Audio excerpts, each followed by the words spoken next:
টি-20 বিশ্বকাপ জয় করে অবশেষে 105 ঘন্টা পর দেশে ফিরল রোহিত শর্মারা। হ্যারি কেইন বেরিলের কারণে বাড়তি 3 দিন উইন্ডিজেই আটকে থাকার পর বৃহস্পতিবার সকাল 6টায় বিশেষ ফ্লাইটে করে দিল্লিতে পৌঁছায় টিম ইন্ডিয়া।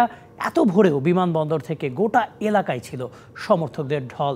প্রিয় তারকাদের একবার কাছ থেকে দেখে উল্লাসে ফেটে পড়েন সব বয়সী ভক্তরা। বার্বাডোস থেকে দিল্লি পথটা মোটেও সহজ ছিল না।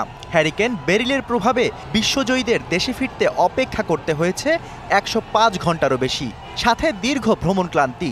তারপরও চোখে মুখে প্রশান্তির ছাপ, যদিও হওয়াটাই স্বাভাবিক, কেননা টি-20-র মাসনাদ পুনরুদ্ধারের অপেক্ষাটা 17 বছরের।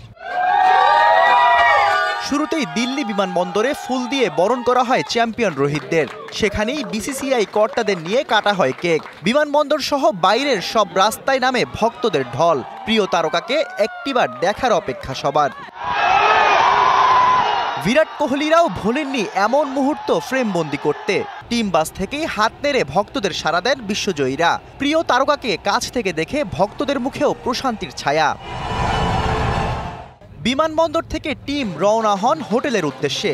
সেখানেও হাজার মানুষের অপেক্ষা। হোটেলে নেমে নেচে গেয়ে উল্লাস করেন রোহিত শর্মা, হার্দিক পান্ডিয়ারা। হোটেলে বিশ্রামের পর চ্যাম্পিয়ন জার্সি পরে সোজা প্রধানমন্ত্রীর বাসভবনে যান বিরাট কোহলিরা।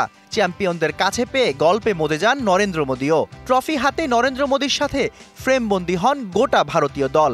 এরপর সেখান থেকে মুম্বাই পৌঁছে ছাদখোলা বাসে ভিক্টোরি প্যারেডে অংশ নেয় বিশ্বজয়ীরা। আরব সাগর পারেও তিল ধারণের কোনো ঠাঁই ছিল না। Shahriar Hossain, DBC news desk.